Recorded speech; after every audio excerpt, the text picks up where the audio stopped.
volunteer involving organization, as well as Alex Kidake, who's an aspirant for Vihiga governorship. Thank you so much for joining us this morning. Now, we were talking about a bit of politics that came out during the Mashujaa celebrations just before the break, and I'll allow Mr. Odede to just give his point as before we shift into the youth's role in today's politics. Yes, thank you. Allow me to capture just two things which came from my sister Gloria's comments. I think it is time they pick one side and run with. They cannot run with two narratives. The narrative where President Uhuru has really done a good job, and in the same podium, in the same sentence, everything went down once the handshake came. I mean, if everything went down once the handshake came, then it should just remain that. And if President Uhuru has done so well for the past 9 years, then it should be that. We cannot run with those two narratives concurrently. In one podium, we are saying the deputy president himself says he had helped Raila Odinga become prime minister. I don't know how, but he keeps saying that as if there was nobody else. Raila Odinga himself was not there. Nobody else was in 207 campaigns. It was only William Ruto, and so he helped. And if he helped, he should actually tell us how. And then again, he says he helped Uhuru Kenyatta to become president. And now he's trying to help Mama Mboga and Boda Boda guy. And these people are now saying he is not a good guy, he is corrupt and all that. So he is standing with these people. And then his team continue to say that, like my sister says, that he is right, he is on point. Everything went down when the handshake came. Does that mean that Gloria is giving Raila Odinga all that credence, that he can just come to a government with a president who is level-headed and a deputy who is as strong enough to make him prime minister and come back and make Uhuru the president, and Raila Odinga, one man, can just come and destroy all that once, and everything is down and crumbling? I mean, that is too much credence.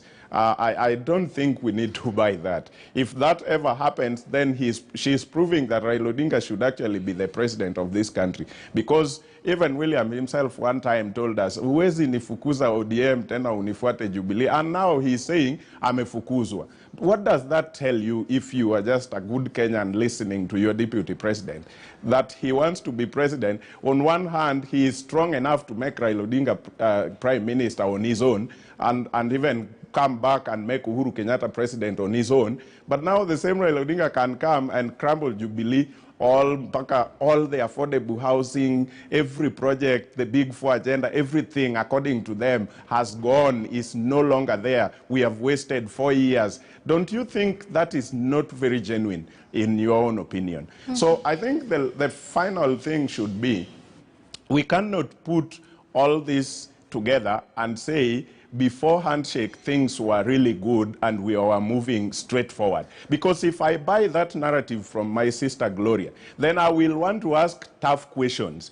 In that Jubilee term of 2013-2017 is the time we saw the corruption that has never been seen in this country. And she knows we can point out one by one what is the stake of William Ruto in that. If everything was good, then whatever was bad as well, he must take a portion of it. So what was his role in those corruptions? And then if you are telling me in 2013 to 2017 everything was good, all the things just went bad because of handshake, then you must be able to also tell me in that 2013-2017, all those things that were promised and were not delivered, was William Ruto still part of that government? If he was that strong enough and he had put Uhuru Kenyatta on a steady path until handshake, then why are we not having those laptops in 2013 to 2017? And if you are telling me that and you want me to buy that narrative, then you must also be able to tell me a lot of things that happened in terms of economy, because what we are suffering right now is not the result of handshake as she wants to put it. The economy that was looted in 2013-2017 term is what we are now suffering right now. Whatever is gone wrong now, people will suffer in the next government. So please, let us all understand that economy that was looted in those Eurobond and all that 2013, 2017, the ethnicity that was, the negative ethnicity that was promoted, including those days when the president could happen to stand before cameras and tell other Kenyans that sisi tunakula nyama, nyinyi mnameza mate. That was the time William Ruto was the best friend of the president. At least when Raila Odinga is the best friend of the president, we are talking about other things. We want to bring Kenyans together. Everybody should feel at home. So Gloria should be careful about some of the utterances she is making on this show. Okay, let's put that to bed. Now move on to youth in politics. Like I said earlier on, approximately 75% of Kenya's population is comprised of youth, yet young people make up only 6.5% of the country's parliament. What is keeping young people out of politics, and how can we break down the barriers that hold them back? In order to answer these questions, our panel is joining us. We have a very youthful panel that's going to help us dig deeper into some of the things that are keeping youthful passions away from, politics and on other things. Let's start off with Ascon Kamili. He is a youth leader. Let's give the example of South Africa. The youth seem to be more passionate about politics. Even when they are upset, they're not doing it in a manner that it feels wrong, like they're being used during protests and whatnot. You see them going to the parties. They are involved in the work on the grassroots level, and they rise through the ranks and become part of, the political party's fabric. But in Kenya, the interest seems to be very low. Even the passion seems to be very low. Could you explain to us, in your view, why youth are not very eager to be part of the country's politics of the day? Well, thank you very much. And it's even beautiful that you're bringing in the example of South Africa, which sits very well with me. The youth of this country are not very passionate to an extent about politics because of the history. The youth have been, pushed very far to the corner, and not much attention have been given to what would say are their interests, particularly in politics. But this is not the case this time round, because, the politicians who are there, and even those who are contesting for the presidency of this country, have acknowledged quite oftenly that this election is going to be about two things: the space of young people in this process and the economy. And is it the space in terms of them being part of a crucial demographic that makes up the voters, or their space in active politics, being part of the process and vying for actual seats? Their numbers are actually an ingredient to the fact that now they could be engaged actively in the political process. While besides the fact that they are going to participate as voters, there are so many other young leaders who have come out, contested for political seats, and who are going to contest for political seats, and those who are going to join parties and take charge of these parties, particularly some of us within the ODM party. Despite the fact that there have been complaints of the youth having not so much space to actively engage in the politics within the parties, our youth are coming out in large numbers, first and foremost to sensitize their fellow youth that really there's a space here that we need to be assertive enough and position ourselves strategically to ensure that our interests are well taken care of. And this has been happening across board. Look at the UDA party. I have friends there who are fellow comrades at the University of Nairobi who are actively engaging within the UDA party, and all other parties, including Jubilee Party, where I equally have friends who are engaging very actively in the politics of the party. The most fundamental area which really would guide the process of engaging or including youth in politics of this country is through the parties. And if the parties are very deliberate with engaging young people or with giving space to young people, then we'll see the change and we'll see the difference. So therefore, this goes out there as a challenge to the major parties, and equally all the parties that are growing and are coming up, to give a chance to young people and to participate actively. But this also goes out to the young people out there. Our numbers will be our voice. If you organize yourself and stop agonizing every other oftenly, and come out in large numbers and demand for that space within political parties. And that is why I have been encouraging all the young people in the ODM party, where I belong, to come out in large numbers. Just the other day, we were doing a voter registration drive within Nairobi County, and I was very impressed by the number of young people who came out to volunteer, to be seen to be participating in the process and to ensure that the agenda of the party is well taken care of.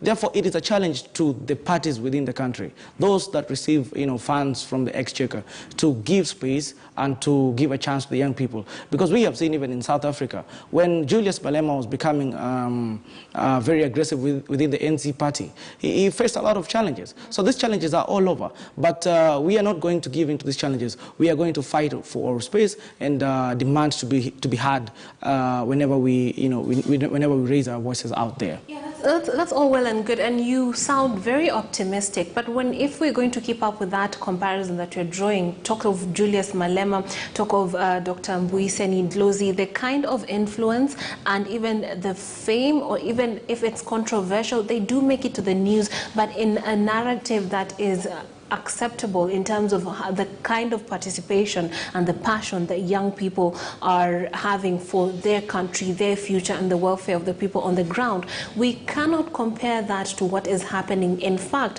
some of the things that young leaders are famous for are very reprehensible. What do you say about that? Well, that equally is a challenge, and it goes out there to other up-and-coming young leaders, that they should really change the trajectory of our politics. When you go to the South African EFF, they have a clear guideline of how they want to, attend to the issues that they think are very dear to the people out there, particularly the young people. They're talking about jobs, they're talking about land, basically they're talking about economic empowerment.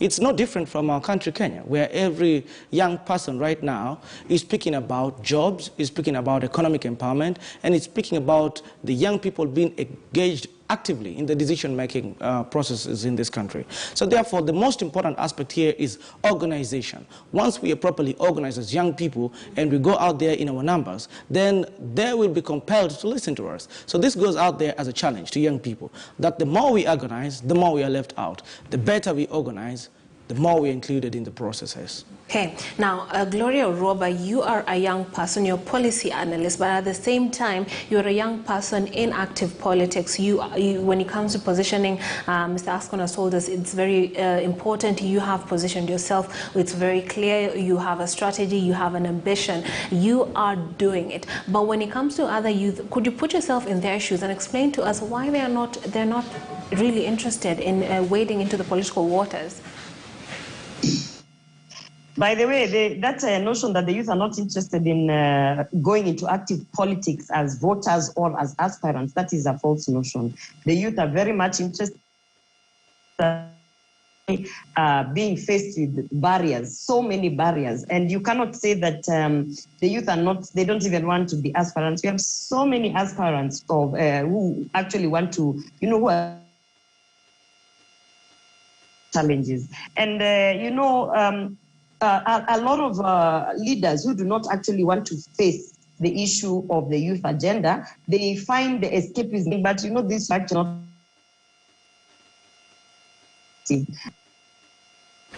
We seem to be losing Gloria, but we shall be engaging her in a moment as we get to understand her view of the passions of the youth towards politics, whether or not it is they that are not interested, or if they are facing barriers, or if the barriers are the things that are leading to them not being very active in Kenya or having the kind of influence that we would hope their energies would lead to. Let's cross over to our I&M studio and get the views of our other guests. Alex Kidake, who's an aspirant for the Vihiga gubernatorial seat. What's your view on youth participation? You are in it. What motivates you, and what do you think would be hindering other young people from participating in active politics?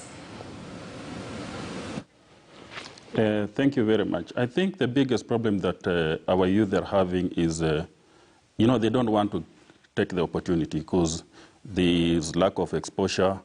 They don't want to fight for the opportunity. That's why you see in most of these organizations, you realize that the people who control everything are youth. The people who are behind the scene are youth. But maybe in one or the other, we might say is maybe lack of finances, because lack of confidence. But in most cases, most of these youth, they're the people who are controlling everything. Like if you go to the government, you realize that most of the CS, the people who organize everything for these people, are the youth. of those problems, could it be, because today we're living in a time of exposure through social media, so if you're being denied that kind of voice at a party, you could very easily get audiences on social media, you could very easily find a way around it. What is it exactly that is keeping young people away from this? I'd like you to dig deeper into those challenges. I think the other thing that is keeping youth away from active politics, number one, is finances. Because you realize these are some of these people, they're just fresh people from universities. So they don't have cash, they don't have money to help them to go to politics. Because you see, for someone like me, I'm going for the governor seat, Vihiga County. And if you talk to each and every person, he'll come and ask you, do you have enough resources for you to be able to use to campaign? People are talking about 200 million, whatever. You see, it's all about the notion, but what I want to encourage the young people is go for the opportunity, fight for it, because most of the people, most of the aspirants, the youth aspirants who are fighting for it, they go for those small seats like MCA, some are trying women rep, but the biggest challenge that we are having with youth is that confidence, and then we have the financial issue, and then there's the intimidation from this other generation. But what I can see now, I can see some of these parties have realized that the percentage of youth nowadays is high, it's almost 75%. So what these people are doing, they are trying to give youth some opportunity. Like if you go to ANC, you realize that the Secretary General, the current Secretary General of ANC is a youth. Now, the reason why they have done that, they are trying to do that not because they want to empower youth. What they are trying to do is that they are trying to show youth that, listen, this party, we are trying to bring in young generation so that you can come and vote for us. Because most youth, they are just being used. Not that they are giving opportunity to go for it, but they are just being used. ANC has shown a very good example. Whatever they have done, that's a very good one, giving an opportunity to a youth to be a leader. But the only thing that needs to be done is that the other youth need to support this gentleman so that he can be able to deliver, so that even ODM, they tried it, they gave to Sifuna, who is still a youth. So the only thing that I can urge you is that given an opportunity, you also have to deliver. You have to do a lot of research. You know, the good thing about the youth is that these are the guys who are very much conversant with the technology nowadays. So given an opportunity, for someone like me, let me talk about myself. I decided to go for governor seat of Vihiga because of the kind of exposure that I had. I had traveled, and this is something that I've seen in so many countries where youth are doing very, very well in terms of leadership and everything. These are people who have time, who are organized. These are people who are thinking about their future, because you want to deliver so that you can use that opportunity to go to a higher height.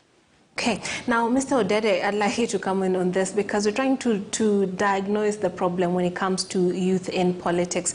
Do they lack funds, in your opinion? Is it a question of them just being disinterested? Even when it comes to the voter registration exercise, we are told the demographic that is targeted largely in this exercise is that of the young people of Kenya, but then we're having people not showing up. Someone said they need to be smoked out, but how should do they need to be smoked out? What's going on? Yes, I choose to remain positive on this, and I think I want to agree with Gloria that there is a notion out there that youth are not interested in politics or the political space. I think youth are very much interested. The only difference is we as a country have made our politics very expensive. And the fact that the politics of Kenya has become very expensive becomes a hindrance to young people who are willing and are ready for leadership positions. If you see the kind of politics, you can gauge it with the kind of politics in our universities, then you will know that many young people are interested. If youth were never interested in politics at all, you would not see the kind of politics that we see in our universities across the country. It would not be that vibrant. It would be something a little bit vugu-vugu kind of. But you can see that fire in the politics in university can tell you that that is what the youth is. What I also want to say is that apart from the fact that our politics becomes very expensive, and so young people probably have not made that kind of money. There's also the issue around political party, the governance of these political parties that are supposed to be used to get people to the offices of political, to achieve their political ambitions. I mean, the political parties have not done so well. Of course, we are trying as a country. Dede, before you go into that, I'd like us to draw comparisons, okay? Yes.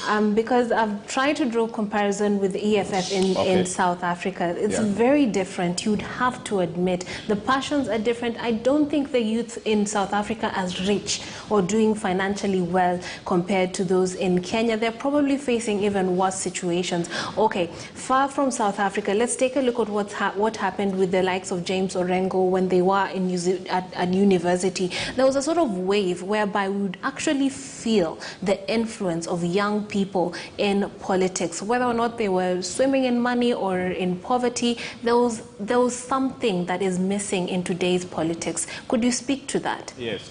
Allow me to come to that comparison. South Africa are vibrant for two reasons. The economy issue came, and the history has played a role in the South African politics. Right now in South Africa, young people feel like somebody, for example, like Mandela, betrayed their cause. According to them, they are poor and they are not economically stable because when Mandela came out of jail, according to them, I've been there, I've talked to a few of them, according to them, all the wealth that was taken from them were not returned, including the land, which is supposed to be the place where people get food and get that stability. And so right now, the big debate in South Africa is land compensation, repatriation of land with compensation or without. And that is what Malema speaks to strongly, and that is what speaks to the heart of the youth in South Africa. And that has really got them out because it is about, according to them, it is now or never.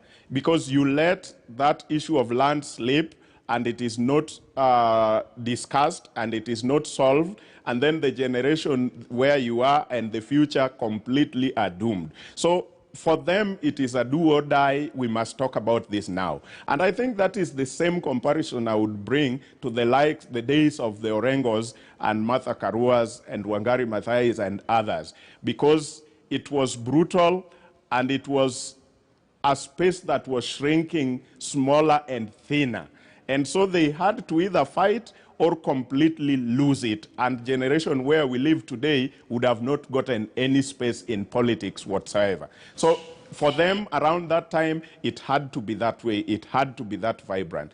The problem today, we have found a bigger space, and we have found democracy, which none of us probably have fought for. And so some of us take it for granted. And I think that is why, if you compare that vibrancy and this vibrancy, you will find the difference. Okay, thank you, Mr. Odede, for dissecting it in that way. We're going to take a short break. On the other side, I'd love to get Gloria Rober's take on why the youth are not doing as well in other places. Is it the youth themselves, or are they facing barriers? And also get more opinions on this and take a look at how things could be better on the stakes that 2022 the upcoming elections hold for the young people of Kenya. Let's take a short break. When we'll be back,